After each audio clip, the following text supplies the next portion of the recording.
Okay, so this is the second video in the memory series.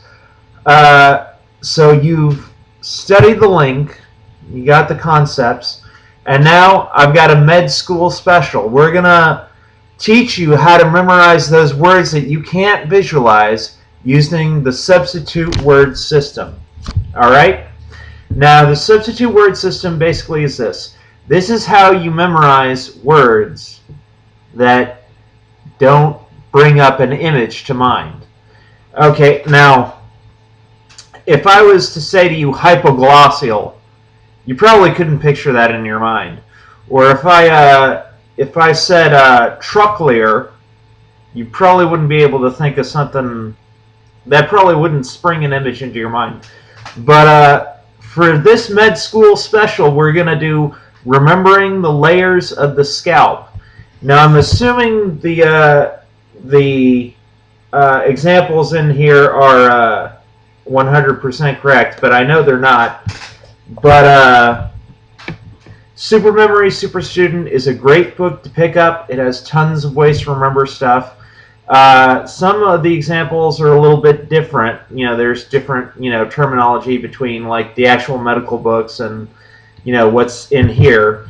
But we're going to go over the layers of the scalp because, one, it's a acronym, and two, it's a perfect way to help you remember the substitute word system.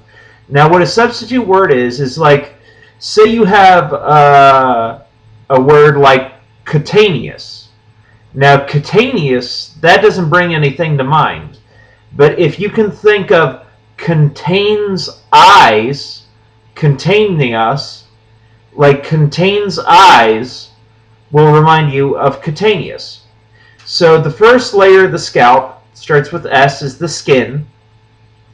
And then the next layer starts with a C. It's close connective tissue, or the cutaneous nerves and vessels.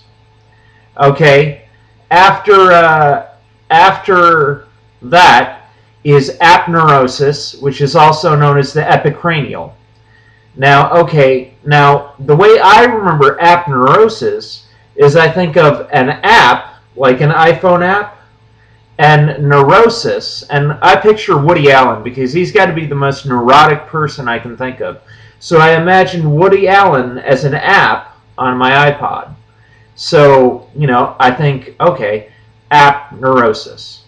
And for epicranial, if you're a med school student, you probably know what the cranium is, and you probably know the word that goes with it, cranial.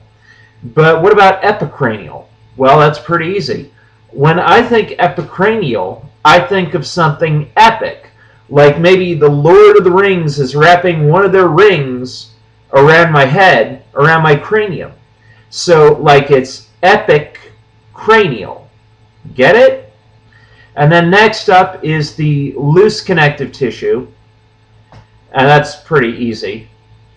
And lastly, we have the pericranium. And like, okay, pericranium, how do you do that? Well, you just picture a pair of cranes lifting your scalp out of your head. A cranium. All right?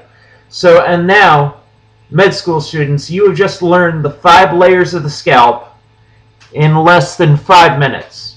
So let's go over them again. You got the skin, you've got the loose connective the close connective tissue, which is the cutaneous nerves and vessels.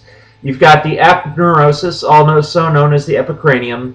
You've got the loose connective tissue, and you've got the pericranium. That's less. We still have less than 5 minutes.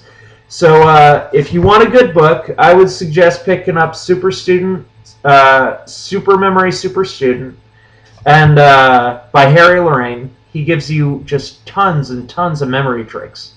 And so that's the substitute word system, is you think of a word that either rhymes with what you're thinking of, or just a word that reminds you of the word. Like aponeurosis. I think of the app with Woody Allen. So there you go. In under 5 minutes, we just memorized the scalp.